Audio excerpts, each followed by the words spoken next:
My name is Ben, and my student number is S0441043. The title of the speech is Jimmy Wales, the Birth of Wikipedia. I'm a freshman in NCUE. Charles Van Doren, who was later senior editor of Britannica, said the ideal encyclopedia should be radical. It should stop being safe, but if you know anything about the history of Britannica since 1962, it was anything but radical. Still a very completely safe, stodgy type of encyclopedia. Wikipedia, on the other hand, begins with a very radical idea, and that's for all of us to imagine a world in which every single person on the planet is given free access to the sum of all human knowledge. And that's what we are doing. So Wikipedia, you just saw a little demonstration of it, is a freely licensed encyclopedia. It's written by thousands of volunteers all over the world in many, many languages. It's written using Wiki software, which is the type of the software he just demonstrated. So anyone can quickly edit and save, and it goes live on the internet immediately. And everything about Wikipedia is managed by virtually all volunteer staff. So when Yokai is talking about new methods of organization, he's exactly describing Wikipedia. And what I'm going to do today is tell you a little bit more about how it really works on the inside. So Wikipedia is owned by the Wikimedia Foundation, which I founded, a non-profit organization, and our goal, the core aim of the Wikimedia Foundation, is to get a free encyclopedia to every single person on the planet. And so, if you think about what that means, it means a lot more than just building a cool website. We are really interested in all the issues of the digital divide, poverty worldwide, empowering people everywhere to have the information that they need to make good decisions. And so we are going to have to do a lot of work that goes beyond just the internet. And so that's a big part of why we've chosen the free license model, because that empowers local entrepreneurs or anyone who wants to. They can take our content and do anything they like with it. You can copy it, redistribute it, and you can do it commercially or non-commercially. So there's a lot of opportunities that are going to arise around Wikipedia all over the world. We are funded by donations from the public, and one of the more interesting things about that is how little money it actually takes to run Wikipedia. So Yokai shows you the graph of what the cost of a printing press was, and I'm going to tell you what the cost of Wikipedia is. But first, I'll show you how big it is.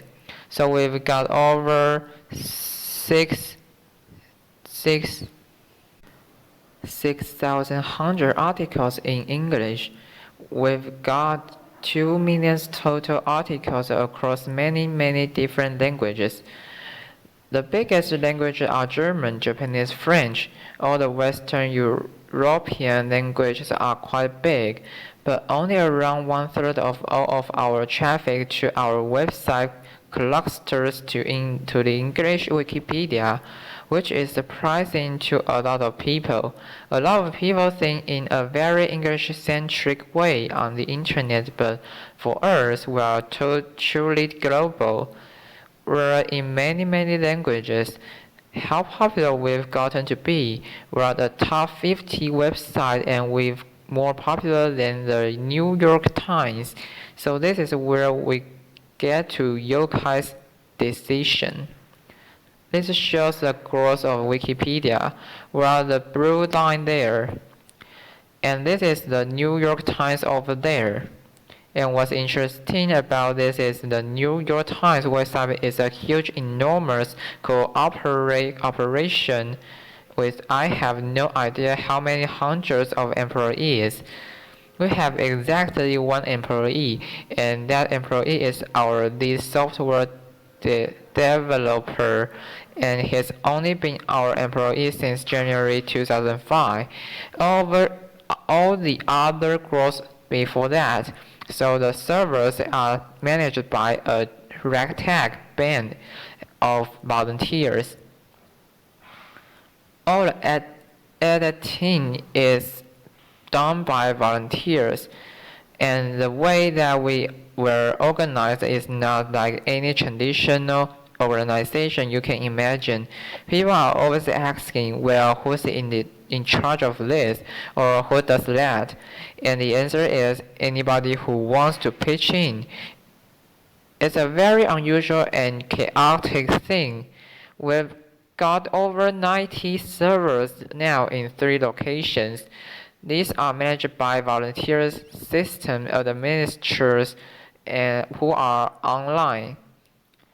I can go online any time of the day or night and see 8 to 10 people waiting for me to ask a question or something, anything about the servers. You could never afford to do this in a company.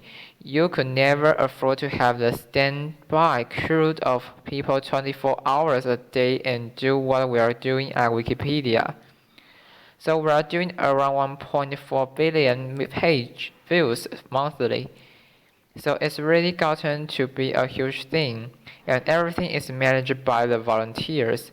And the total monthly cost for our bandwidth is about $5,000, and that's essentially our main cost. We could actually do without the employee. We hired Brian because he was working part-time for 2 years and full-time at Wikipedia, so we actually hired him so he could get a life and go to the movies sometimes. So the big question when you've got this really chaotic organization is, why isn't it all rubbish? Why is the website as good as it is? First of all, how good is it? Well, it's pretty good, but it isn't perfect. But it's much better than you would expect. Given our completely chaotic model, so when you saw him make a ridiculous edit to the page about me, you think, oh, this is obviously just going to degenerate into rubbish. But when we've seen quality tests, and there haven't been enough of this yet, and I'm really encouraging people to do more. Compare Wikipedia to traditional things, we win hands down.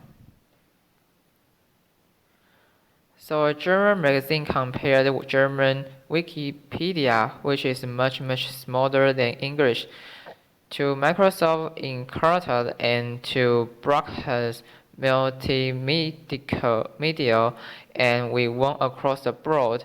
They hired experts to come and look at articles and compare the qualities, and we were very pleased with that result. So a lot of people have heard about the Wikipedia Bush Carey controversy. The media has covered this somewhat extensively. It started out with an article in Red Herring. The reporters called me up and I have to say they spelled my name right, but they really wanted to say the Bush Carey election is so contentious.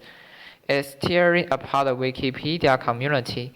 And so they quote me as saying they are the most contentious in the history of Wikipedia. What I actually said is they are not contentious at all, so it's a slight misquote. The articles were edited quite heavily, and it is true that we did have to log the articles on a couple of occasions. Time magazine recently reported that extreme action sometimes has to be taken, and Wells logged the interest on Kerry and Bush for most of 2004. This came after I told the reporter that we had to dug it for, occasionally a little bit here and there. So the truth in general is that the kinds of controversies that you would probably think we have within the Wikipedia community are not really controversies at all. Articles on controversial topics are added a lot, but they don't cause much controversy within the community. And the reason for this is that most people understand the need for neutrality. The real struggle is not between the right and the left. That's where most people assume, but it's between the party of the thoughtful and the party of the jerks.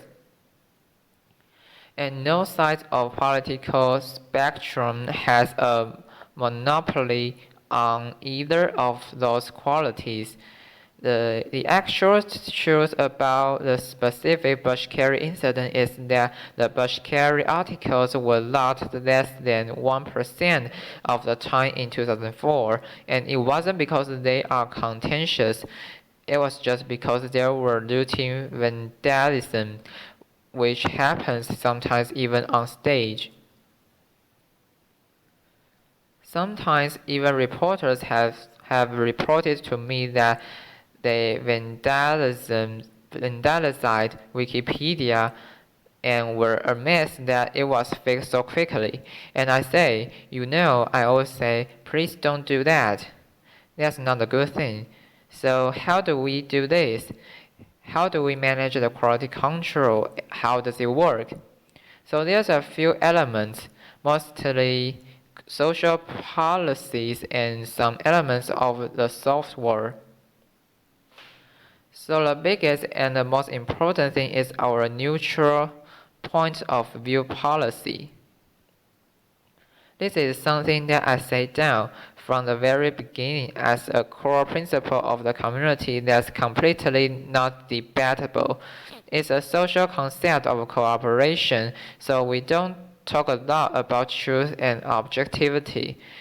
The reason for this is when we say we're only going to write the truth about some topic, that doesn't do us a damn bit of good of figuring out what to write, because I don't agree with you about what's the truth. But we have this dragon turn of neutrality, which has its own long story within the community, which basically says anytime there's a controversial issue, Wikipedia itself should not take a stand on the issue. We should merely report on what reputable parties have said about it. So this neutrality policy is really important for us because it empowers a community that is very diverse to come together and actually get some work done. So we have very diverse contributors in terms of political, religious, cultural backgrounds. By having this firm neutrality policy, which is non-negotiable from the beginning, we ensure that people can work together and that the empires don't become simply a war back and forth between the left and right. If you engage in that type of behavior, you will be asked to leave a community. So real-time peer review, every single change on the site goes to the recent changes page. So as soon as he made the change, it went to the recent changes page. That recent changes page was also fed into an IRC channel, which is an internet chat channel that people are monitoring with various software tools. And people can get RSS feeds. They can get email notifications of changes, and then users can set up their own personal watch list. So my page is on quite a few volunteers' watch lists because it is sometimes vandalized. And therefore, what happens is someone will notice the change very quickly, and then they'll just simply revert the change. There's a new pages feed, for example, so you can go to a certain page of Wikipedia and see every new page as it's created. This is really important because a lot of new pages are just garbage that has to be deleted. You know, ASDF, SDF, but also there's some of the most interesting and fun things, some of the new articles. People will start an article on some interesting topic. Other people will find that intriguing and jump in and help and make it much better.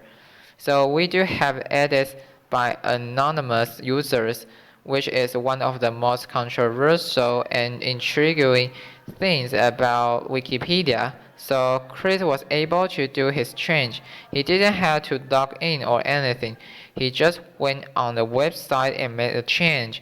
But it turns out that only about 18% of all the edits to the website are done by anonymous users. And that's a really important thing to understand. The vast majority of the edits that go on the website are from a very close-knit community of maybe 600 to 1,000 people who are in constant communication. And we have over 40 IRC channels, 40 mailing lists. All these people know each other, they communicate, we have offline meetings. These are the people who are doing the bulk of the site, and they are, in a sense, semi-professionals at what they are doing.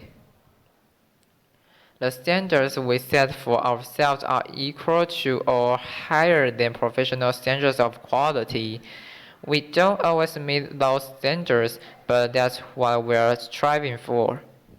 And so that Thai community is who really cares for the site, and these are some of the smartest people I've ever met. It's my job to say that, but it's actually true.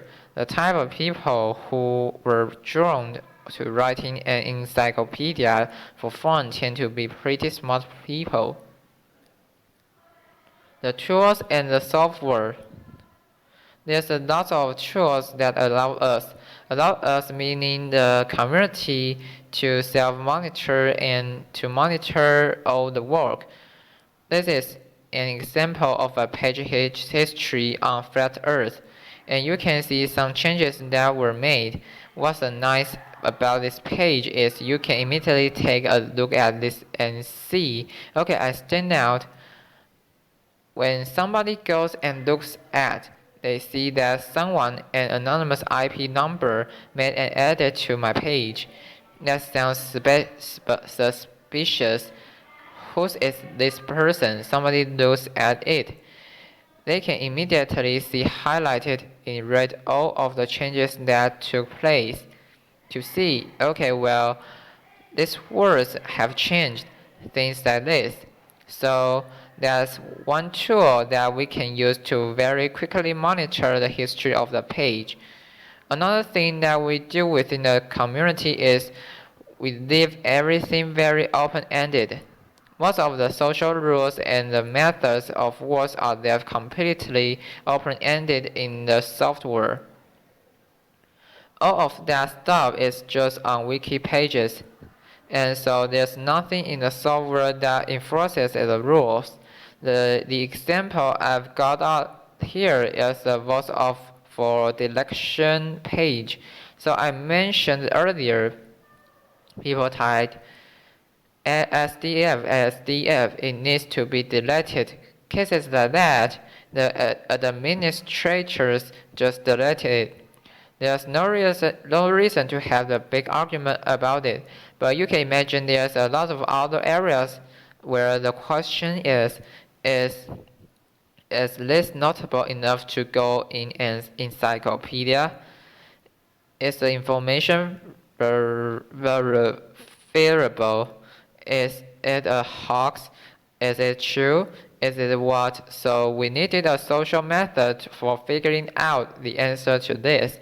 And so the method that aroused organically within the community is the vote for election page.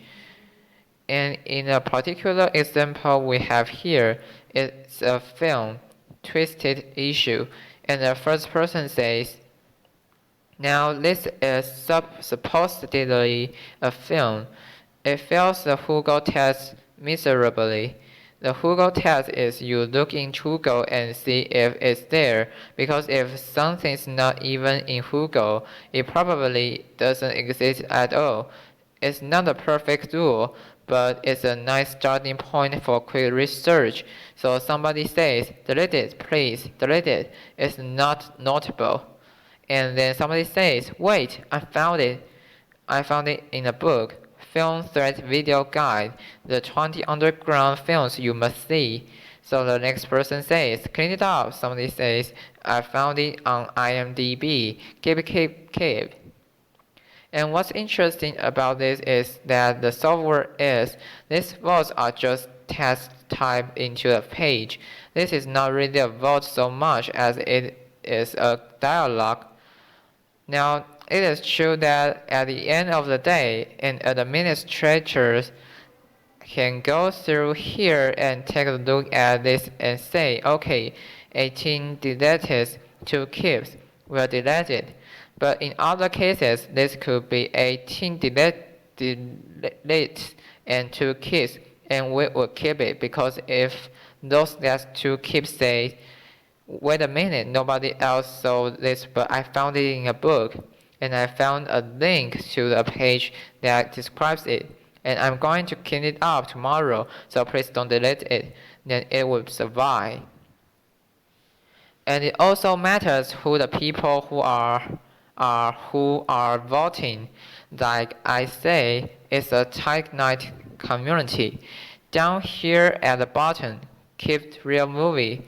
Rick K is a very famous Wikipedian who does an enormous amount of work with vandalism, hoaxes, and votes for election. His voice carries a lot of weight within the community because he knows what he's doing. So how is all this governed? People really want to know about the administrators, things like that. So the Wikipedia governance model, the governance of the community is a very confusing but workable mix of consensus. Meaning me try not to vote on the content of articles because the majority view is not necessarily neutral. Some amount of the democracy, all of the administrators, these are the people who have the ability to delete pages. That doesn't mean that they have the right to delete pages. They still have to follow all the rules, but they are elected by the community. Sometimes people random thoughts on the internet like to accuse me of handpicking the administrators to bias the content of the encyclopedia. I always laugh at this because I have no idea how they elected. Actually, there's a certain amount of aristocracy. You got a hint of that when I mentioned like Rick K's voice would carry a lot more weight than someone we don't know. I gave this talk sometimes with Angela, who was just re-elected to the board from the community, to the board of the foundation with more than twice the votes of the person who didn't make it. And I always embarrass her because I say, well, Angela, for example, could get away with doing absolutely anything with Wikipedia because she's so admired and so powerful. But the irony is, of course, that Angela can do this because she's the one person who you know would never ever break any rules of Wikipedia. And I also like to say she's the only person who actually knows all the rules of Wikipedia. So, And then there's a democracy, and that's my role on the community. So I was describing this in Berlin once, and the next day in the newspaper, the headline said, "I'm the Queen of England." And that's not exactly what I say, but the point is my role in the community. Within the philosophical world, there's been a long-standing tradition of the benevolent dictator model. So if you look at most of the major free software projects, they have one single person in charge who everyone agrees is the benevolent dictator. Well, I don't like the term benevolent dictator, and I don't think that is my job or my role in the world of ideas to be the dictator of the future of all human knowledge complied by the world. It just isn't appropriate, but there's a need still for a certain amount of democracy, a certain amount of sometimes we have to make a decision, and we don't want to get bogged down too heavily in formal decision-making process. So as an example of how this can be important, we recently had a situation where neo-Nazi website discovered Wikipedia and they said, "Oh well, this is horrible, this Jewish conspiracy of the website, and we are going to get certain articles deleted that we don't like. And we see they have a voting process, so we are going to send. We have 40,000 members, and we are going to send them over, and they're all going to vote and get these pages deleted." Well, they managed to get 18 people to show up. That's neo-Nazi math for you.